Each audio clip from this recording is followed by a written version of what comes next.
আপনার জীবনে যত ইবাদত আছে না কেন, সমস্ত ইবাদতগুলোকে যদি আপনি একত্রে করেন, তার ভিতরে যদি আপনি সালাতকে একটা পাশে রাখেন, খুব ভালো করে খেয়াল করবেন, সালাতের ভিতরে আমরা যেই কার্যকলাপগুলো করি, সর্বপ্রথম যখন আমরা নামাজের মধ্যে দাঁড়াই, কান পর্যন্ত আমাদের হাতগুলো আমরা উত্তোলন করি। কথা ঠিক না বেঠিক? মনে হয় যেন মালিককে বুঝাইতে চাইতেছি, মালিক আমি কান ধরছি, আমি কিন্তু আসামি, আমার মতো গুনাহগার কেউ নাই গো মাওলা, তোমার দরবারে আমি আসামি দাঁড়ায় গেছি, আমি তো কান ধরে তওবা করতেছি গো আল্লাহ। এই যে আমি কান ধরলাম, দুনিয়ার ভিতরে আমরা কোন সময় কান ধরি? যখন সামাজিকভাবে হয়তো কেউ চুরি করছে, অথবা শেষরামি করছে, অথবা কোনো অকারেন্স এমন করছে যেইটার মধ্যে বিচারের মধ্যে ফয়সালা হয়েছে যে তুই 10 বার কান ধইরা উঠবস কর। কথা ঠিক না বেঠিক বলেন? কান ধরা এটা ইজ্জতের লক্ষণ না, বেইজ্জতি হওয়ার লক্ষণ। আল্লাহ বলেন আমার বান্দা আমার সামনে আসামির মতো দাঁড়াইতেছে, কানের মধ্যে হাত দিয়ে আমার বান্দা আমার সামনে দাঁড়াইতেছে। এই যে কান থেকে হাত নামানোর পরে আল্লাহর তারিফ করি আমরা, আল্লাহু আকবার। সবাই বলেন আল্লাহু আকবার। আমরা বলি আমার মালিক বড়, দুনিয়ার ভিতরে তিনি বড়, আসমানেও তিনি বড়, জমিনেও তিনি বড়। দুনিয়ার যেদিকে তাকাই সেদিকেই শুধু তার রহমত, সেদিকেই শুধু তিনি আর তিনি, যেদিকে তাকাই সেদিকেই শুধু আমার রব আর আমার রব, রব ছাড়া আমার আর কেউ নাই। আমি দম টানি এখানেও আমার রবের কুদরত, আমি সাজদা দেই এখানেও আমার রবের কুদরত, আমি রুকুতে যাই সেখানেও আমার রবের নিয়ামত শুকরিয়া আদায় করি, আমার রবের কৃতজ্ঞতা আদায় করি, আল্লাহু আকবার বলি। সুবহানাকাল্লাহুম্মা ওয়া বিহামদিকা ওয়া তাবারাকা ইসমুকা ওয়া তাআলা জাদ্দুকা ওয়া লা ইলাহা গায়রুক। চিল্লায়ে বলেন আল্লাহু আকবার। হাদিস শরীফে আসছে রাসূলুল্লাহ বলেন আমার কোন উম্মত যদি ইহতিমামের সহিত পূর্ণ পবিত্রতা নিয়ে আল্লাহকে রাজি খুশি করার জন্য যদি 2 রাকাত নামাজের জন্য নিয়ত করে আল্লাহু আকবার বলে যদি দাঁড়ায়, কেমন নামাজের ভিতরে দাঁড়ায়? যে এমন নামাজের ভিতরে দাঁড়ায় যিনি নামাজ পড়তেছেন তিনি চিন্তা করতেছেন আমি আমার রবকে দেখতেছি, আমার রবকে আমি দেখতেছি।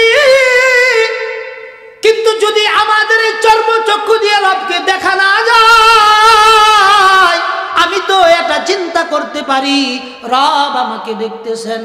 আনতা আবুদাল্লাহ কাআন্নাকা তারা ফাইন লাম তাকুন তারা ফাইন্নাহু ইয়ারা। চিল্লায়ে বলেন আল্লাহু আকবার। আল্লাহর বান্দা যখন দাঁড়ায় নামাজের ভিতরে, যখন খুশু নিয়ে দাঁড়ায়, 2 রাকাত নামাজ, বেশি নামাজের দরকার নাই। 2 রাকাত নামাজ যদি আমাদের জীবনে কবুলিয়াত হয়ে যায়, যেই 2 রাকাত সাথে বলুন রব্বানা লাকাল হামদ হামদান কাসীরান তাইয়িবান মুবারাকান ফীহি ইয়া রাব্বি লাকাল হামদু কামা ইয়ানবাগী লিজালালি ওয়াজহিক ওয়া আযীমি সুলতানিক। আলহামদুলিল্লাহ, মহান রবের শিখানো ভাষায় আমরা শুকরিয়া আদায় করলাম। রব যেন আমাদেরকে তার শুকর গুজার বান্দাদের তালিকায়, আমরা যারা এখানে উপস্থিত হয়েছি এবং দূর দূরান্ত থেকে আমরা মাইকের আওয়াজ শুনে আমাদের সঙ্গে রবের কৃতজ্ঞতা আদায় করছি, আল্লাহ তাআলা যেন সবাইকে শুকর গুজার বান্দাদের তালিকায় আমাদের নামগুলো লিপিবদ্ধ করে দেন। সকলেই বলেন আল্লাহুম্মা আমিন। লক্ষ কোটি দুরুদ ও সালাম প্রেরণ করছি বিশ্ব মানবতার মুক্তির দূত সৈয়দুল মুরসালিন, খাতামুন নবিয়্যিন, ইমামুল মুরসালিন, শফিউল মুযনিবিন, आक़े नमदर ताजदर मदीना जिगर गूशे आमना जनाब मुहम्मदुर रसूलुल्लाह सल्लल्लाहु अलैहि वसल्लमर प्रति আল্লাহ তাআলা যেন বেশি বেশি তার হাবিবের উপর দরুদ পড়ার তৌফিক দান করেন। সকলেই বলেন আল্লাহুম্মা আমিন। বাসানরা দীর্ঘ সময় আপনারা কোরআন হাদিস থেকে হযরত উলামায়ে কেরামের জবান থেকে আপনারা গুরুত্বপূর্ণ আলোচনা শুনতেছিলেন। পরিশেষে আপনাদের খেদমতে আমার মতো অযোগ্য নালায়েক, যিনি আমি ইলমে কালামে কোনো দিক দিয়ে আজকের এই মাহফিলের প্রধান বক্তা বা প্রধান অতিথি হওয়ার যোগ্য না, এবং আমি এটা পছন্দও করি না যে আমাকে প্রধান বক্তা দেওয়া হোক বা প্রধান অতিথি করা হোক। কিন্তু অত্র মাদ্রাসার দায়িত্বশীল এবং আমার আগে যিনি আলোচনা করেছেন, আপনাদের এলাকার রত্ন হাফেজ মাওলানা আব্দুল্লাহ আল মারুফ, তিনাদের যুগ সূত্রে আমার মতো ছোট মানুষকে প্রধান বক্তা প্রধান অতিথি দেওয়া হয়েছে। এজন্য আমি সর্বপ্রথম আল্লাহ তাআলার কাছে ক্ষমা চাচ্ছি, যেইটা আমি উপযুক্ত না, এইটাকেও যেন তারা দিয়েছেন, আল্লাহ যেন সেই মর্যাদাটুকু আমাকে রাখার তৌফিক দান করেন। সকলেই বলেন আল্লাহুম্মা আমিন। আমি দুইটা পয়েন্টে ইনশাআল্লাহ আপনাদের খেদমতে কথা বলবো। আমি বাজান খুব সুন্দর করে কণ্ঠ গুছাইয়া বলতে পারবো, খুব সুন্দর ঘটনা বলতে পারবো এটা না, যতক্ষণ আপনাদের খেদমতে কয়েকটা কথা বলবো আমি চেষ্টা করব জরুরি প্রয়োজনীয় কথাগুলো বলার জন্য, আল্লাহ যেন তৌফিক দান করেন। আমরা কি এই পৃথিবীতে চিরকাল থাকবো? আমাদের পূর্বে যারা এসেছিলেন তারা কি আছেন? আগামী 100 বছর পরে কি আমরা থাকবো? পৃথিবীতে আমরা কেউ চিরকাল থাকার জন্য আসি নাই, কেউ চিরকাল থাকবো। কবি সুন্দর করে বলেন, আজ ভি জানা কাল ভি জানা, জানা তো একদিন হ্যায়, জানে ওয়ালা সব যায়েঙ্গে, রহনে ওয়ালা কুন হ্যায়। কবি বলেন যে আজকে যাই আগামীকাল যাই, কবরের সফর আমার জন্য নির্ধারিত। কবরের সফর আমার জন্য কি নির্ধারিত। আজকের এই কৃষ্ণচরের মাহফিল করে আমরা এমনও তো হইতে পারে যে এমন ব্যক্তিও আছে যে আমি আমার বাড়ি পর্যন্ত পৌঁছতে পারবো না। কথা ঠিক ঠিক না বলে? এমনও হতে পারে যে আমি আমার বাড়ি যাওয়ার আগেই ফাইদা জাআ আজালুহু লা ইস্তাখিরুনা সাআ ওয়া লা ইস্তাকদিমুন, আমার সময় হয়তো নির্ধারিত হয়ে গেছে, ফেরেশতাও আমার জন্য মৃত্যুর ঠিক আগ মুহূর্তে এসে আমার সামনে আজরাইল এসে উপস্থিত হবে। এইটা কি আমরা কেউ গ্যারান্টি দিয়ে বলতে পারবো যে এই মাহফিল থেকে আমরা আল্লাহর রহম ছাড়া বাড়ি চলে যাইতে পারবো? এজন্য আমি অনুরোধ করতেছি, যে কয়েক মিনিট আমরা আলোচনা করব, এই কয়েক মিনিট অন্তত নিজের আখিরাতের পুঁজি অর্জন করার লক্ষ্যে হলেও আমরা এই মাহফিলের শেষ পর্যন্ত থাকবো ইনশাআল্লাহ। কারা কারা শেষ পর্যন্ত থাকবেন যে হুজুর ইনশাআল্লাহ আপনারা থয়ে যাইতাম না, যেহেতু আমি মুসাফির, শেষে তো ইনশাআল্লাহ আপনাদের সকলের জন্যই দোয়া করব। তো মুসাফিরের দোয়া কবুল হয়, 3 ব্যক্তির দোয়া আল্লাহ তাআলা ফিরাইয়া দেন না। কয় ব্যক্তির দোয়া? নাম্বার 1, মাজলুম যদি দোয়া করে জালেমের জন্য। মাজলুম যদি দোয়া করে কার জন্য? 2 নাম্বার, মা বাবা যদি সন্তানের জন্য দোয়া করে, সন্তান যদি মা বাবার জন্য দোয়া করে। 3 নাম্বার, আমাদের মতো যারা মুসাফির, কোথায় ভালুকা আর কোথায় আপনাদের এই দুর্গাপুর, অনেক দূরের রাস্তা, লম্বা সময়, যদিও আপনাদের এলাকার অনেক মানুষ আমার মহল্লার মধ্যে থাকে, তাদের সাথে উঠা বসা আছে এবং আমি আসতেছি, এর মধ্যেও অনেকে আসতে চাইছিল, কিন্তু আমার গাড়ি একটা আনবো কয়জনকে, এই জন্য কাউকে আনি নাই। কিন্তু তারা আপনাদের কাছে দোয়া চাইছেন, আমরাও তাদের জন্য দোয়া করি, তারাও ইনশাআল্লাহ আমাদের জন্য দোয়া করবেন। তো যেই কথা বলতেছিলাম যে মুসাফিরদের দোয়া কবুল হয়, তো শেষমেশ আমরা ইনশাআল্লাহ দোয়া করে যাব তো ইনশাআল্লাহ।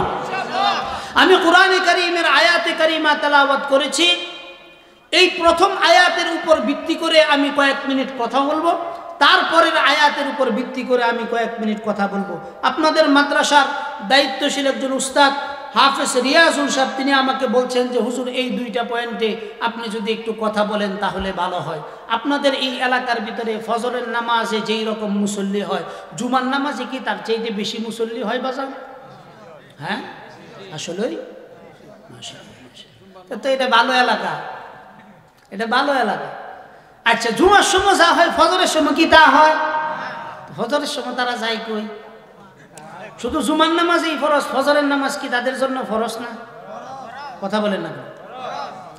ফজরের নামাজও যাদের জন্য ফরজ, জোহরের নামাজ কি তাদের জন্য ফরজ না? জোহরের নামাজ যাদের জন্য ফরজ, আসর কি তাদের জন্য ফরজ না?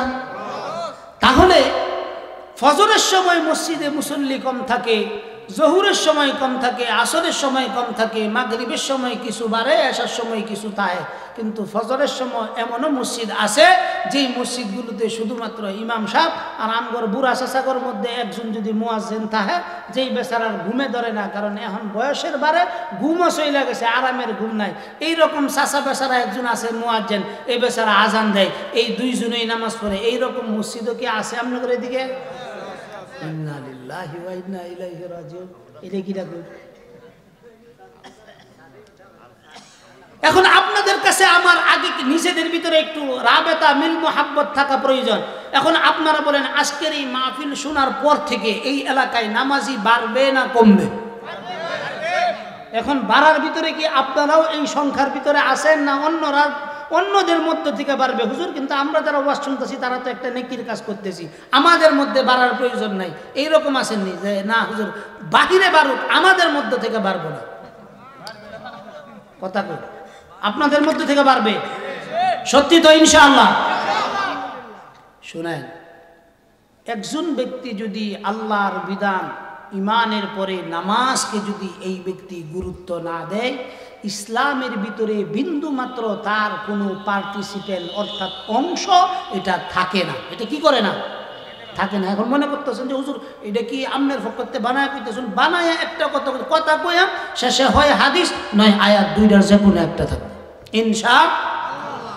হাদিস শরীফে রাসূলুল্লাহ বলেন, বাইনাল আবদি ওয়া বাইনাল কুফরি তারকুস সালাত।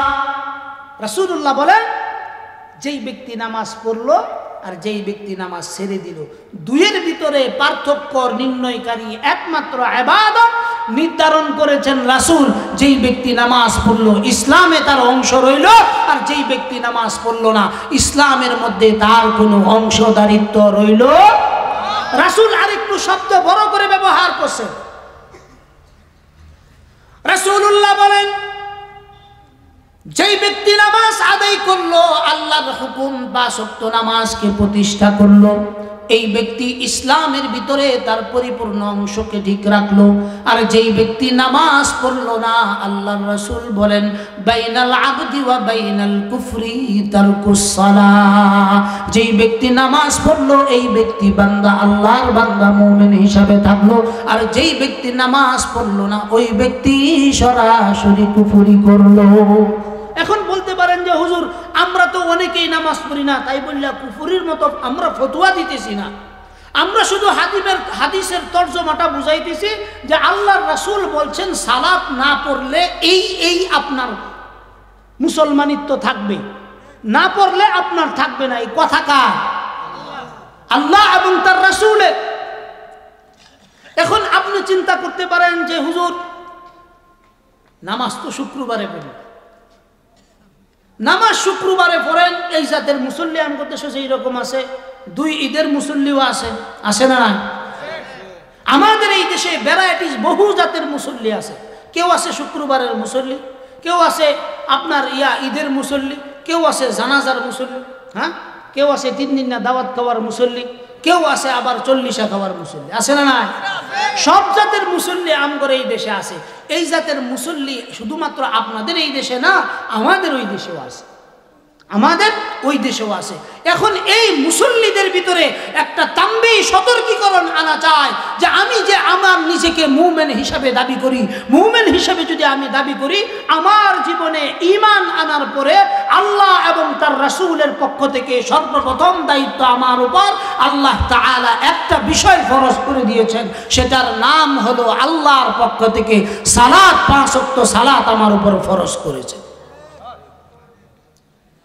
কুরআনে কারীমে আল্লাহ তাআলা বলেন, ইন্নাস সালাতা কানাত আলাল মুমিনিনা কিতাবাম মাওকুতা। চিল্লায়ে বলা যাবে কি আল্লাহু আকবার? আল্লাহ তাআলা বলেন, আমি নামাজকে আমার বান্দাদের জন্য নির্ধারিত সময়ের ভিতরে ফরজ করে দিয়েছি। ফজরকে আল্লাহ তাআলা যেই সময় আমাদের জন্য ফরজ করছেন, এটা আমাদের জন্য ফজরের ওয়াক্তে ফরজ। জোহরের সময় আল্লাহ তাআলা নির্ধারণ করে দিয়েছেন, এটা আমাদের জন্য ওই সময় ফরজ। আল্লাহ তাআলা 5 ওয়াক্ত নামাজ যেই টাইমে ওয়াক্ত নির্ধারণ করে দিয়েছেন, প্রতিটা ওয়াক্তের ভিতরে আল্লাহর হুকুম নামাজ আদায় করা, এটা আল্লাহ তাআলার পক্ষ থেকে সকল মুমিনদের উপর ফরজ। এটা শুধুমাত্র আমার জন্য, আপনার জন্য না। আপনি বালেগ হয়েছেন অথবা ঈমান আনছেন, ঈমান আনার পর ইসলামের প্রথম ভিত্তি, ঈমান আনার পরের ভিত্তির নাম হলো সালাত। যেই ব্যক্তি সালাত আদায় করবে এই ব্যক্তি তার জীবনকে ইসলামের সাথে সম্পৃক্ত রাখলো, আর যেই ব্যক্তি সালাত আদায় করলো না, ইসলামের মধ্যে তার কোনো অংশ রইল। আমার কথা না, রাসূলুল্লাহ বলছেন বুনিয়াল ইসলামু আলা খামসিন শাহাদাতি আল্লা ইলাহা بني الإسلام على 5 شهادة أن لا إله إلا الله وأن محمد رسول الله وإقام الصلاة وإيتاء الزكاة। আল্লাহ তাআলার পক্ষ থেকে আল্লাহর রাসূল সাল্লাল্লাহু আলাইহি ওয়াসাল্লাম বলেন, আমার উম্মতের জন্য আমার রবের পক্ষ থেকে এক আল্লাহকে, আল্লাহর উপর বিশ্বাস স্থাপন করা, আল্লাহ রব্বুল আলামিনকে একক হিসাবে মেনে নেওয়া, এবং আমি রাসূলকে আল্লাহর রাসূল হিসাবে মেনে নেওয়ার পর আল্লাহর পক্ষ থেকে একজন মুমিনের জন্য প্রথম যেই জিনিসটা আল্লাহর রাসূল ফরজ করেছেন, দ্বিতীয় ভিত্তি নির্ধারণ করেছেন, সেই ভিত্তির নাম হলো নামাজ। সেই ভিত্তির নাম কি বলেন? একজন ব্যক্তি তার জীবনে অনেক গুনাহ করছে, গুনাহ করতে করতে পাহাড় পরিমাণ গুনাহ করছে, যেই গুনার কারণে নিজেও লজ্জিত, যেই গুনার কারণে সে নিজে মনে করতেছে আমি না জানি আল্লাহর পক্ষ থেকে লানত প্রাপ্ত হয়ে গেলাম। তার জীবনে শুধু গুনাহ আর গুনাহ। এই ব্যক্তি যদি তওবা করে আল্লাহ তাআলার কুদরতি কদমে দাঁড়িয়ে 2 রাকাত নামাজ পড়তে পারে, রাসূল বলেন তার পিছনের জিন্দেগীর সকল গুনাহ খাতাগুলো রব্বুল আলামিন মাফ করে দিবেন। এজন্য আমার জীবনে আমি যতগুলো নামাজ বাদ দিয়েছি, আজকের পর থেকে বাবা আমি নিয়ত করতে পারি আমি আমার জীবনে আর কোনোদিন নামাজ পড়ব না। আমি নিজেও চেষ্টা করব নামাজ বাদ না দেওয়ার, নামাজ কাজা না করার। আপনাদের মধ্যে কেউ কি রাজি আছেন এই রকম যে হুজুর আজকের পর থেকে আমি যথাসম্ভব চেষ্টা করব, কাজ করি, কর্ম করি, যাই কিছু করি না কেন, আজকের পর থেকে যথাযথ কারণ ছাড়া পশ্চিমকালেও আমি নামাজ বাদ দিব না। এই রকম কে কে আছেন একটু হাতটা দেখি। লিল্লাহি তাকবীর, হাত নামান। আজকের এই মাহফিল কবুলিয়ত হওয়ার জন্য এই যে আপনারা যে ওয়াদা করছেন, এই ওয়াদার উপর যেই সমস্ত বায়ারা ইনশাআল্লাহ শেষ পর্যন্ত ঠিক থাকতে পারবেন, আশা করতেছি এই মাহফিল আমাদের জন্য নাজাতের উসিলা হয়ে যাবে। আপনাদের কি এটা বিশ্বাস হয় না যে এই মাহফিলগুলো আমাদের নাজাতের উসিলা হবে? বিশ্বাস হয় না? আমি বলতেছি এই মাহফিল নাজাতের উসিলা হবে। কি জন্য? কারণ আমরা যারা এখানে বসছি, এটা তো আল্লাহর জমিনেই বসছি, ঠিক না? এখানে যে আমি বৈশা বৈশা কোরআনের কথা শুনতেছি, নামাজের কথা শুনতেছি, রোজার কথা শুনতেছি, এটা কি রব দেখতেছেন না? রব দেখতেছেন। এখানে শুধু তিনি দেখতেছেন এটাই না, অন্য কেউ আল্লাহ তাআলা আমাদের জন্য নির্ধারণ করে দিয়েছেন যে কিয়ামতের দিন নেকির কাজ করার জায়গাগুলো, নেকির কাজ করার মুহূর্তগুলো, সময় আল্লাহ তাআলার কাছে বলবে, আল্লাহ অমুক সময় রাতে এত ঠান্ডা ছিল, শৈত্য প্রবাহ ছিল, কিন্তু ঘুমাই নাই তোমার বান্দা কোরআনে কারীমের ভালোবাসায় সে তো এই মাহফিলের নিচে ফ্লোরের ভিতরে মাটির মধ্যে বসে বসে তোমার কথা শুনছে, তোমার রাসূলের কথা শুনছে, নামাজের কথা শুনছে, জিকিরের কথা শুনছে, আমলের কথা শুনছে, উলামায়ে কেরামদের চেহারা মুবারকের দিকে তাকায় রয়েছে। আল্লাহ এদেরকে কি কারণে মাফ করবেন? কিয়ামতের কঠিন ময়দানে আজকের এই মাজালিসুর রহমানে আমরা যারা বসে আছি, কিয়ামতের কঠিন ময়দানে যে জমিনের উপর আমরা বসে আছি, এই জমিন আমাদের পক্ষে সাক্ষী দিবে আল্লাহ তাআলার কাছে।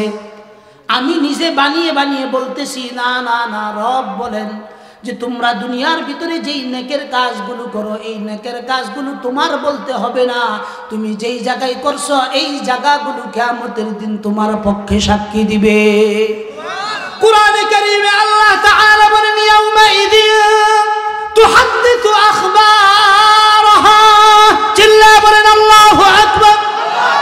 আল্লাহ আখবারাহা।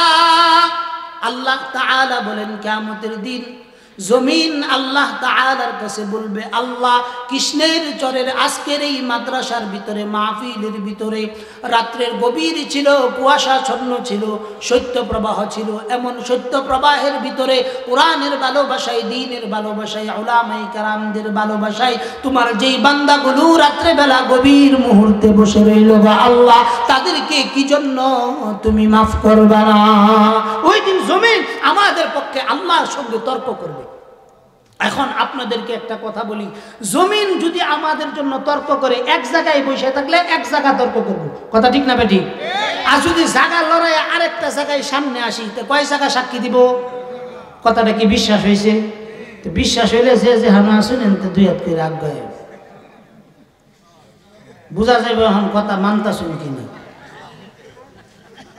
কত লম্বা ওয়াজ কথা একজনও বেড়ে যেতে পারবে বেড়া না, এত কষ্ট এরা হুজুর করে আনছে শুনবাই নাকি কই? হ্যাঁ, না অত প্রশংসা ওর লাগতো না, বেশি প্রশংসা ওরা হাওয়া মারে আবার ফুলাই দেন না।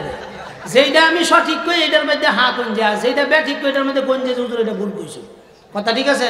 আমরা তো হুজুরকে বাঙালি এইরকম অবস্থা যে হুজুররা ঠিক কইলেও ঠিক আর না কইলেও ঠিক না, এইরকম না।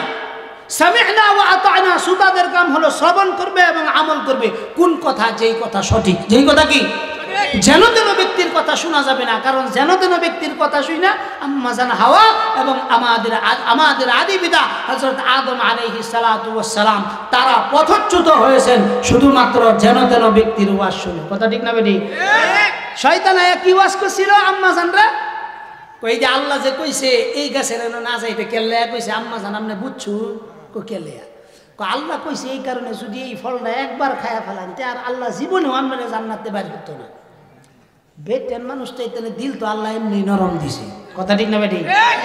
এইরকম নরম দিছে যে তা করে সেইটা বুঝে না। আমাদের দেশে দেখবেন অনেক মানুষ আছে, এই যে আগেকার দিনে বিভিন্ন গোয়াল আসতো, তারপরে এই যে বিভিন্ন ভাবে এই যে হান্ডি বাতিল নিয়ে, তারপরে আপনার কসমেটিকের জিনিস নিয়ে অনেক বেড়া নেয়, ঠিক আছে? আমরা পুরুষগর কাছে সচরাচর তারা এগুলো বিক্রি করতে পারে না, বিক্রি করে কাটতায়। আল্লাহ তাগরে দুনিয়াতে পাঠাইছে এইরকম ব্যাকল বানায়, পুরুষের মতো চালাক বানাইলে তারা আম করে বেচ্চা খাইছে। এটাও আল্লাহ বালা বুঝে, এটাও আল্লাহ কি বালা বুঝে, এই জন্য আম করছে একটু বুদ্ধি শুদ্ধি কম দিয়ে আল্লাহ তাগরে পাঠাইছে। হাওয়াকে বলছে, হাওয়া এই যে আল্লাহ তাআলা আপনাকে বলছেন এই গাছের কাছেও যায় না, এটা আল্লাহ তাআলা এজন্য বলছেন আপনি যদি এই গাছের কাছে যান লা তাকরাবা হাদিহি শাজারাতা ফাতাকুনা মিনাল যালিমিন। চিল্লায়ে বলেন আল্লাহু আকবার। আল্লাহ তাআলা যে আপনাকে বলছেন এই গাছের কাছে যাও না, এটার মারিফত আপনি বুঝবেন না। হাওয়া আমি বলতেছি, আমি আপনার খায়ের খাহি, শয়তানও ঠিক আমগর মতো এইরকম জুব্বা টুব্বা বই রইছে, লম্বা দাড়ি লাগায়া সুন্দর নসিহত করতেছে, আম্মা জান এই গাছের ফলটা একটু দয়া করে খায়া ফেলান। মহিলা মানুষ নসিহত শুনছে, আমল করছে, কিন্তু যার নসিহত গ্রহণ করা উচিত ছিল তারটা গ্রহণ করে নাই, আর যারটা গ্রহণ করা উচিত ছিল না তারটা গ্রহণ করছে। এই গ্রহণ করার কারণে জান্নাতে আর অবস্থান করতে পারে নাই। ঠিক তদ্রুপ হুজুকে বাঙালি হওয়া যাবে না, কথা কি বলতেছি এটা শুনতে হবে, ওই অনুযায়ী আমল করতে হবে, কথা ঠিক না ঠিক বলে? ইনশাআল্লাহ আমি চেষ্টা করব এমন কথা না বলতে যেটা আমি নিজে করি না, আমি চেষ্টা করব যেগুলো আমি করি এগুলোর মধ্যে থেকেই যেন বলা, কারণ এমন কিছু কথা আপনাদেরকে বললাম আর কিয়ামতের দিন আল্লাহর আদালতে আসামের কাঠ গড়ায় দাঁড়াইলাম, ফায়দা আছে গো? কিয়ামতের দিন তো আপনারা দেখা যাবেন এরই কাইম হুজুর না, হ্যাঁ আমি করে নামাজের ওয়াজ করছেন না, এই যে এমনি চাইব, হ্যাঁ কি হুজুর আপনার এই অবস্থাকে, তখন আমার উত্তর কি দেওয়া? লিমা তাকুলুনা মা লা তাফআলুন। চিল্লায়ে বলেন আল্লাহু আকবার। আল্লাহু আকবার। আল্লাহ বলেন আমার বান্দাদেরকে এই কথা কি জন্য বলো যা তোমার জীবনেও কোনোদিন করো নাই, তোমার বাস্তব জীবনের সাথে যা তোমার ছিল না তা তুমি কেন আমার বান্দাদেরকে বলো? এমন কথা আমি নিজেও বলতে চাই না, আমার দোস্ত আহবাবদেরকেও বলি না, যেন এমন কোনো কথা না বলি যেই কথার দ্বারা কিয়ামতের দিন আল্লাহর আদালতে যেন আমাকে আসামির কাঠগড়ায় দাঁড়াতে না হয়। এজন্য শ্রোতাদের কাজ হলো শুনবেন, আমল করবেন, কিন্তু সঠিকটা শুনবেন। কথা কি বুঝছেন বাজান? বলতেছিলাম সালাত সম্পর্কে। ঈমানের পরে আল্লাহর পক্ষ থেকে সবচাইতে গুরুত্বপূর্ণ বিধান হলো সালাত। যেই ব্যক্তি সালাতকে প্রতিষ্ঠা করলো, আল্লাহ তাআলা কোরআনে কারীমের অসংখ্য জায়গার ভিতরে বলছেন আকিমিস সালাহ। আল্লাহ তাআলা বলছেন নামাজ কায়েম করো, নামাজ কায়েম করো। এ বাবা, নামাজ যদি কায়েম হয় দুনিয়ার ভিতরে কি ফায়দা হবে? নামাজ এমন এক গুরুত্বপূর্ণ ইবাদত। আপনার জীবনে যত ইবাদত আছে না কেন, সমস্ত ইবাদতগুলোকে যদি আপনি একত্রে করেন, তার ভিতরে যদি আপনি সালাতকে একটা পাশে রাখেন, খুব ভালো করে খেয়াল করবেন সালাতের ভিতরে আমরা যেই কার্যকলাপগুলো করি, সর্বপ্রথম যখন আমরা নামাজের মধ্যে দাঁড়াই কান পর্যন্ত আমাদের হাতগুলো আমরা উত্তোলন করি। কথা ঠিক না বেঠিক? মনে হয় যেন মালিককে বুঝাইতে চাইতেছি, মালিক আমি কান ধরছি, আমি কিন্তু আসামি, আমার মতো গুনাহগার কেউ নাই গো মাওলা, তোমার দরবারে আমি আসামি দাঁড়ায় গেছি, আমি তো কান ধরে তওবা করতেছি গো আল্লাহ। এই যে আমি কান ধরলাম, দুনিয়ার ভিতরে আমরা কোন সময় কান ধরি? যখন সামাজিকভাবে হয়তো কেউ চুরি করছে, অথবা শেষরামি করছে, অথবা কোনো অকারেন্স এমন করছে যেইটার মধ্যে বিচারের মধ্যে ফয়সালা হয়েছে যে তুই 10 বার কান ধইরা উঠবস কর। কথা ঠিক না বেঠিক বলেন?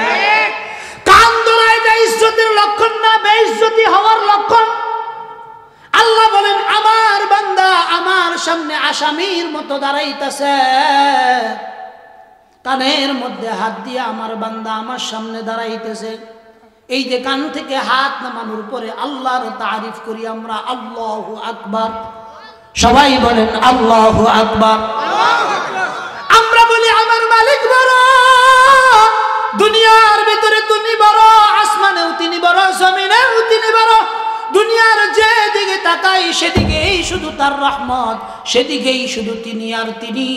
যেদিকে তাকাই সেদিকেই শুধু আমার রব আর আমার রব, রব ছাড়া আমার আর কেউ নাই। আমি দম টানি এখানেও আমার রবের কুদরত, আমি সাজদা দেই এখানেও আমার রবের কুদরত, আমি রুকুতে যাই সেখানেও আমার রবের নিয়ামত শুকরিয়া আদায় করি, আমার রবের কৃতজ্ঞতা আদায় করি, আল্লাহু আকবার বলি। সুবহানাকাল্লাহুম্মা ওয়া বিহামদিকা ওয়া তাবারাকা ইসমুকা ওয়া তাআলা জাদ্দুকা ওয়া লা ইলাহা গায়রুক। চিল্লায়ে বলেন আল্লাহু আকবার। হাদিস শরীফে আসছে রাসূলুল্লাহ বলেন আমার কোন উম্মত যদি ইহতিমামের সহিত পূর্ণ পবিত্রতা নিয়ে আল্লাহকে রাজি খুশি করার জন্য যদি 2 রাকাত নামাজের জন্য নিয়ত করে আল্লাহু আকবার বলে যদি দাঁড়ায়, কেমন নামাজের ভিতরে দাঁড়ায়? যে এমন নামাজের ভিতরে দাঁড়ায় যিনি নামাজ পড়তেছেন তিনি চিন্তা করতেছেন আমি আমার রবকে দেখতেছি, আমার রবকে আমি দেখতেছি। কিন্তু যদি আমাদের এই চর্মচক্ষু দিয়ে রবকে দেখা না যায়, আমি তো এটা চিন্তা করতে পারি রব আমাকে দেখতেছেন। আনতা আবুদাল্লাহ কাআন্নাকা তারা ফাইন লাম তাকুন তারা ফাইন্নাহু ইয়ারা। চিল্লায়ে বলেন আল্লাহু আকবার। আল্লাহর বান্দা যখন দাঁড়ায় নামাজের ভিতরে, যখন খুশু নিয়ে দাঁড়ায়, 2 রাকাত নামাজ, বেশি নামাজের দরকার নাই। 2 রাকাত নামাজ যদি আমাদের জীবনে কবুলিয়াত হয়ে যায়, যেই 2 রাকাত নামাজের ভিতরে আমি আমার রবের সামনে দাঁড়াইতেছি, রব আমাকে দেখতেছেন, আমার ডান সাইডে জান্নাত, বাম সাইডে জাহান্নাম, আমি যেখানে দাঁড়াইছি ফুলসিরাতের পথের উপরে দাঁড়াইছি। এই চিন্তা যেই ব্যক্তির নামাজের ভিতরে আসবে, এই ব্যক্তি এমন একজন নামাজি যে এই ব্যক্তির দ্বারা কোনোদিন নামাজ পড়ার পরে অশ্লীল কাজ করা সম্ভব নয়। কথা ঠিক না ঠিক বলেন? এখন আমাদের দেশে নামাজি আছে, নামাজও পড়ে, সুদও খায়, নামাজও পড়ে, ঘুষও খায়, নামাজও পড়ে, মিথ্যাও বলে, নামাজও পড়ে, ওজনেও কম দেয়, নামাজও পড়ে, ক্ষেতের আইল কাটে। একজনের ক্ষেতের আইল কাটতে কাটতে শুধু খালি ভিতরে ঢুকতেই থাকে, ভিতরে ঢুকতেই থাকে। এই ব্যক্তি আবার নামাজি, হাজি সাহেব হজ কইরাও আইছে, আছে না নাই? আল্লাহ তাআলা বলেন ইন্নাস সালাতা তানহা আনিল ফাহশাই ওয়াল মুনকার। আল্লাহ তাআলা বলেন আমার বান্দা যখন নামাজের মধ্যে দাঁড়াবে নিশ্চয়ই তার এই নামাজ তাকে সমস্ত অশ্লীল অপকর্ম থেকে তাকে হেফাজত করবে। কোন নামাজ বাবা? যেই নামাজ আমি আমার রবের সামনে দাঁড়াইতেছি, রব আমাকে দেখতেছেন কিন্তু রবকে তো আমি দেখতে পারতেছি না, রব আমার সামনে দাঁড়াইতেছেন, আমি ফুলসিরাতের উপরে দাঁড়াইতেছি। এই যে এমন একটা ভয় চিন্তা নিয়ে আমরা কি কোনোদিন নামাজ পড়তে পারছি? সবাই বলে না। সেই নামাজ আমরা পড়তে পারি না, তার কারণ একটাই, কারণ আমাদের প্রথম জিনিসের মধ্যে সমস্যা, সেটা হলো ইমানের ভিতরে সমস্যা। ইমানের ভিতরে যদি সমস্যা না থাকে নামাজের ভিতরে সমস্যা থাকার কথা নয়, কিন্তু আমাদের সর্বপ্রথম সমস্যা হইল ইমানের সমস্যা। এই জন্য আজকে আমরা এতটুকু তওবা করি, আল্লাহর উপর ঈমান আনতেছি, একত্ববাদের উপর পূর্ণ আস্থা এবং বিশ্বাস নিয়ে আগামীকাল ফজর থেকে নিয়ে আমরা আবার নামাজ শুরু করব ইনশাআল্লাহ। পারবো তো ইনশাআল্লাহ? নামাজ যদি আপনি বাদ দেন আপনার জীবনে এমন কিছু অঘটন ঘটবে যে অঘটনগুলো নিয়ে আপনি কখনো চিন্তা করতে পারবেন না। দেখবেন আমাদের এই দেশে অনেক মানুষ আছে রিক্সা চালায়, অটো চালায়, কিন্তু 5 ওয়াক্ত নামাজই পড়ে। বিবি একজন পাইছেন, বিবিও পর্দা পুশিদা মতো থাকে, 3টা সন্তান হয়েছে, 3টা সন্তানকে এই মাদ্রাসার মধ্যে দিতেছে, ঘরটাও তেমন সুন্দর না, বাড়িটাও তেমন সুন্দর না, কিন্তু 3টা সন্তান নেককার সন্তান, স্ত্রীও নেককার। এই ব্যক্তি দেখবেন প্রতিদিন 500 টাকা কামায়, তার কোনো পেরেশানি নাই, রোজগারের কোনো টেনশন নাই, অসুস্থ কেউ নাই, তার কোনো পেরেশানির জিন্দেগি নাই রে বাবা। কিন্তু আমাদের এই সমাজে এমন অনেক মানুষ আছে মাসে মাসে 2 লাখ 3 লক্ষ টাকা ইনকাম করে, সন্তান বড় সরকারি চাকরি করতেছে, ভালো ফ্ল্যাট আছে, বাড়ি আছে, কিন্তু ঘরের ভিতরে শান্তি নাই। ঘরের ভিতরে শান্তি নাই। শান্তি না থাকার একমাত্র কারণ কি বাবা? শান্তি না থাকার কারণ হলো শান্তির পথ থেকে আপনি আমি অনেক দূরে চলে গেছি। কথা ঠিক না বেঠিক? শান্তির পথ ধরে আমি অনেক দূরে চলে গেছি। কোথায় ছিল শান্তি? আমি কোত্থেকে নিব? আল্লাহ তাআলা কোরআনে কারীমের ভিতরে বলেন ফাসজুদু ওয়াকতারিব, সিজদা দাও, সিজদার মাধ্যমে আমার নিকটবর্তী হয়ে যাও। আমরা কি সিজদা দিয়ে আল্লাহর কাছে কোনোদিন কোনো কিছু চাই? কোনোদিন চাই না। যিনি টাকাওয়ালা আছেন তিনি মনে করেন যে আমি আরো টাকার মালিক হই, যিনি পয়সাওয়ালা আছেন তিনি চিন্তা করেন যে আমি আরো পয়সার মালিক হই, যিনি ওয়ার্ড মেম্বার আছেন তিনি চিন্তা করেন যে আমি চেয়ারম্যান হই, যিনি চেয়ারম্যান আছেন তিনি চিন্তা করেন আমি উপজেলা চেয়ারম্যান হই, আর যিনি উপজেলা চেয়ারম্যান আছেন তিনি চিন্তা করেন আমি কবে এমপি হব, আমি কবে কি হব। অর্থাৎ একের পর এক দুনিয়া অর্জন করার জন্য আমরা প্রতিযোগিতা লাগাইতেছি।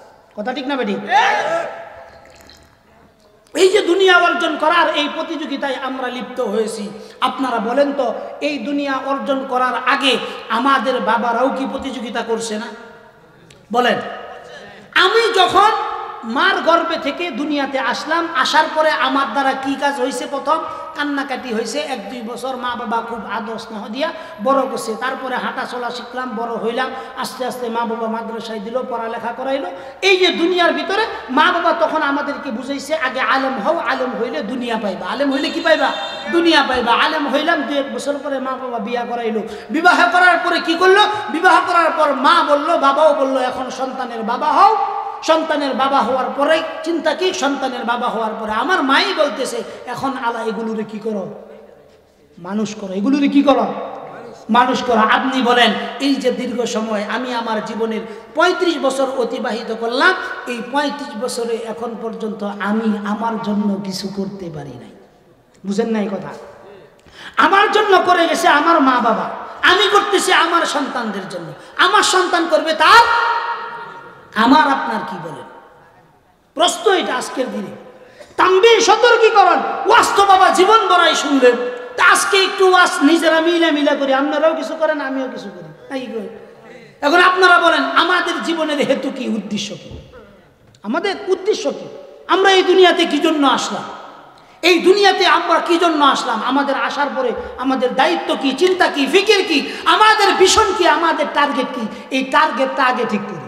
এই টার্গেটটা আগে কি করি? ঠিক করি। আল্লাহর জমিনে আল্লাহ তাআলা আমাদেরকে এই পৃথিবীতে পাঠিয়েছেন আল্লাহর প্রতিনিধি হিসাবে। কি হিসাবে? কার প্রতিনিধি? নেতার প্রতিনিধি না। কার? আল্লাহ বলেন ইন্নী জাইলুন ফিল আরদি খলিফা। কে বলতেছেন? আল্লাহ তাআলা বলতেছেন জমিনে আমি কি পাঠাইছি? প্রতিনিধি পাঠাইছি। প্রতিনিধির কাম কি গো? কন্যা কে? আমাকে মনে করেন আপনারা এখানে আনছেন, আমি কার প্রতিনিধি? আজকের এই মাহফিলের আয়োজকদের প্রতিনিধি। আমার কাম কি? কন্যা কে? ওয়াজ করা। ওয়াজ করার পরে কাম কি? বইয়া তাহা না চলে দেওয়া। আপনারা মনে করেন আজকে ওয়াজ করার পরে যে কাল্লা দুপুর পর্যন্ত তাই ওহন ওয়াজ করার আগ পর্যন্ত যে সমাধানটা করছি পরে কি এটা করবো? কেড়ে করতো না। হ্যাঁ, আমারে যেই কামলা দেওয়ার লাগে আনছেন সেই কামলা দেওয়ার কাম শেষ। কথা ঠিক না বেটি? কামলা দেওয়া শেষ। এরপরে আপনি হুজুর যত বড় ওয়াজ করুন না কেন আপনার কোনো কি নাই, মূল্য। আল্লাহ বলেন বান্দারে দুনিয়ার ভিতরে আমি তোমাকে প্রতিনিধি হিসাবে পাঠাইলাম। তোমাকে প্রতিনিধির কি কাজ দিছি একটু চিন্তা করো। প্রতিনিধি হিসাবে আমার সর্বপ্রথম কাজ হলো আমাকে রব এই দুনিয়াতে পাঠাইছেন গোলামি করার জন্য। অন্য দুনিয়ার যত প্রাণীকে আল্লাহ তাআলা সৃষ্টি করেছেন সকল প্রাণীকে আল্লাহ তাআলা আমাদের খাদেম হিসাবে সৃষ্টি করেছেন। চন্দ্র সূর্য গ্রহ নক্ষত্র নদী নালা গাছপালা লাইট কারেন্ট যা কিছু আছে আজকের এই মাইক থেকে নিয়ে ক্যামেরা আমরা যারা আছি সব কিছু আল্লাহ এই আলম সাজাইছেন আমাদের খাদেম হিসাবে, আর আমাদেরকে বানাইছেন আল্লাহ তাআলা গোলাম হিসাবে। এটা আমার কথা নয়। আল্লাহ তাআলা বলেন ওয়ামা খালাকাতুল জিন্না ওয়াল ইনসা ইল্লা লিয়াবুদুন। আল্লাহ তাআলা বলেন বান্দারে বড় মায়া করে মোহাব্বত করে দুনিয়ার ভিতরে তোমাকে পাঠাইছি। তোমাকে এমন কিছু জিনিস দিয়েছি যেটা অন্য কোনো সৃষ্টিকে আমি দেই নাই। আমার কথা না, আল্লাহ তাআলা বলেন বান্দা তোমাকে সবচেয়ে যেই যোগ্যতা এবং উচ্চতার ভিতরে তোমাকে দান করেছি। কোরআনে কারীমে আল্লাহ তাআলা বলেন ওয়ালাকাদ কাররামনা বনি আদম। আল্লাহ তাআলা বলেন বান্দা বনি আদম হিসাবে তোমাকে পাঠাইছি। এমনি এমনি পাঠাইছি না রে বান্দা, বড় সম্মান দিয়া পাঠাইছি। দুনিয়ার ভিতরে যত প্রাণী আছে সমস্ত প্রাণীকে আমি নতজানু হইয়া বানাইছি, কিন্তু বান্দা তোমাকে আমি নতজানু হইয়া বানাইছি না। দুই পাও দিয়ে তুমি হাঁটো, সোজা দাঁড়ায়া থাকো। তোমাকে আরেকটা যোগ্যতা দিয়েছি রে বান্দা, তোমাকে আমি কুওয়াতে নাতকা দিছি, বলার শক্তি দিছি। দুনিয়ার ভিতরে যেই ব্যক্তি কথা বলতে পারে না এই ব্যক্তিকে জিজ্ঞাসা করিয়েন কথা বলার মূল্য কত বেশি। আল্লাহ আমাদেরকে ভাব প্রকাশ করার জন্য আল্লাহ তাআলা আমাদেরকে শিক্ষা দিয়েছেন। কথা বলার জন্য আল্লাহ তাআলা কুওয়াতে নাতকা দিয়েছেন। শুধু তাই না রে বাবা, খেয়াল করেন ভালো করে, আল্লাহ তাআলা এক নাম্বার আমাদেরকে প্রতিনিধি হিসাবে পাঠিয়েছেন, দুই নাম্বার আশরাফুল মাখলুকাত হিসাবে আমাদেরকে পাঠাইছেন ওয়ালাকাদ কাররামনা বনি আদম। তিন নাম্বার আল্লাহ তাআলা আমাদেরকে পাঠাইছেন আল্লাহর গোলাম হিসাবে আল্লাহর জমিনে আল্লাহর গোলামিকে বাস্তবায়ন করার জন্য। কুরআনে কারীমে আল্লাহ তাআলা বলেন ওয়ামা খালাকতুল জিন্না ওয়াল ইনসা ইল্লা লিয়াবুদুন। আল্লাহ তাআলা বলেন এই জমিনে আমি তোমাকে পাঠাইছি আমার গোলামি করার জন্য। কার গোলামি করার জন্য বলেন? ওয়াজ কি আপনাদের মোটামুটি ভালো লাগতেছে? মোটামুটি ভালো লাগতেছে না কম খারাপ? আচ্ছা, যেমনি করেন আমি যেমনি কই এমনি ফাঁসা করে দেবেন। আগে কইছি মোটামুটি ভালো লাগতেছে, সবাই কইছিল হ, তার মানে মোটামুটিটা হাসা। তারপরে কইছি কম খারাপ লাগতেছে নাকি, তারপরে কইছেন না হুজুর খারাপ লাগতেছে। কোন দিকে চাইলেন? সব দিকেই ফেস। কিচ্ছু উত্তর দেওয়ার দরকার নাই। যে কয় মিনিট আসি ইনশাআল্লাহ আমরা শেষ পর্যন্ত আলোচনাগুলো নিয়ে যাব এবং এই কথাগুলোর উপর আমল করার চেষ্টা করব। পারবো তো ইনশাআল্লাহ? আল্লাহ তাআলা বলেন বান্দা তোমাকে আমি আশরাফুল মাখলুকাত করে বানাইছি, শুধু বানাইছি না বান্দা, তুমি তোমার নিজের 3.5 হাত বডির দিকে নজর দাও। তোমাকে আমি নতজানু হইয়া বানাই নাই, দাঁড়ায় থাকার মতো যোগ্য জীব হিসাবে আমি তোমাকে এই দুনিয়াতে পাঠাইছি।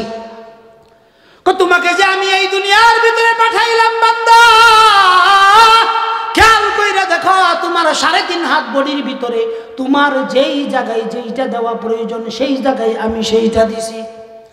আল্লাহ তাআলা চক্ষু যেই জায়গায় বসানোর প্রয়োজন সেই জায়গায় আমাদেরকে চক্ষু দিছেন। কথা ঠিক কি ঠিক না বলেন? চক্ষু দুইটা যদি মালিক আমার সামনে না দিয়া পিছনের দিকে দিতেন, খাবার খাওয়ার সময় দেখার জন্য প্লেটটা পিছনে নিতে হইতো। চক্ষুটা যদি এখানেও দিতেন, মুখটাকে যদি পিছনে দিতেন, তাহলে কিরম পেঁচ লাগতো। চোখের পুরোটা যদি মালিক না দিত রে বাবা, কেমন দেখা যাইতো তোমাকে আমাকে। মালিক এত সুন্দর আকার আকৃতি দিয়া তোমাকে আমাকে বানাইলো, কত সুন্দর আকৃতি দিয়া।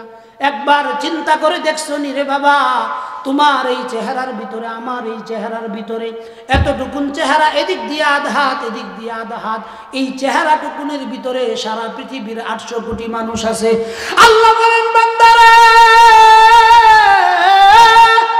দুনিয়ার ভিতরে কত মানুষ পাঠাইলাম, সমস্ত মানুষের সাথে তোমার চেহারাগুলোর মিলায় দেখো, কারো চেহারার সাথে কারো চেহারার কোনো মিল নাই। বডির সাথে মিল আছে রে বান্দা, চেহারার সঙ্গে কোনো মিল নাই। কে বানাইলো? আরো জোরে বলতে হবে, এই কারিগরকে। আল্লাহ বলেন না বান্দা, আমি তোমাকে বানাইছি। তুম্মা খালাকনান নুতফাতা আলাকাতান ফাখালাকনাল আলাকাতা মুদগাতান ফাখালাকনাল মুদগাতা ইযামান ফাকাসাউনাল ইযামা লাহমা। চিল্লায় বলেন আল্লাহু আকবার। আল্লাহ তাআলা বলেন বান্দা, একের পর এক তোমার আকৃতির ভিতরে পরিবর্তন করে 2 ফোঁটা নাপাক পানি থেকে আমি তোমাকে সৃষ্টি করেছি। তোমার মার উদরের ভিতরে তুমি আসছো, রেহেমের ভিতরে আসছো, রক্তের ফুটার মধ্যে তোমাকে আমি বানাইছি, গোশতের টুকরার মধ্যে রূপান্তরিত করছি, গোশতের টুকরা থেকে তোমাকে একটা আকৃতি দান করেছি, হাত দিছি। তো বান্দা দেখো না তাকায়া, এই যে 5টা আঙ্গুল দিছি, আর ভিতরে যদি এই আঙ্গুলটা না দেই, একটু কষ্ট করে দেখো কিভাবে তুমি খাইবা। দেখো আল্লাহ যেইখানে যেইটা সেটিং দেওয়া প্রয়োজন, যদি এই 5টা হাত এইভাবে না দিয়া এইটাকে যদি এই আঙ্গুলগুলোর বরাবর কইরা দিতেন, খাবার কিভাবে তুইলা খাইতাম। আল্লাহ বলেন বান্দারে, একটু কি চিন্তা করছো আমি তোমাকে কেমন ভাবে সৃষ্টি করছি? কুরআনে কারীমে আল্লাহ তাআলা জ্ঞানীদের সম্পর্কে বলতেছেন, ইন্না ফি খালকিস সামাওয়াতি ওয়াল আরদি ওয়াখতিলাফিল লাইলি ওয়ান নাহার লাআয়াতিল লিউলিল আলবাব আল্লাযীনা ইয়াযকুরুনাল্লাহ কিয়ামান ওয়া কুউদান ওয়া আলা জুনুবিহিম ওয়া ইয়াতাফাক্কারুনা ফি খালকিস সামাওয়াতি ওয়াল আরদ রাব্বানা মা خلقت هذا باطلا سبحانك فقنا عذاب النار। আল্লাহ তাআলা বলেন বান্দা, আসমান জমিন রাত্রি দিন সকাল সন্ধ্যা যা দেখো সব আমি রব সৃষ্টি করেছি, এখানে কেউ নাই।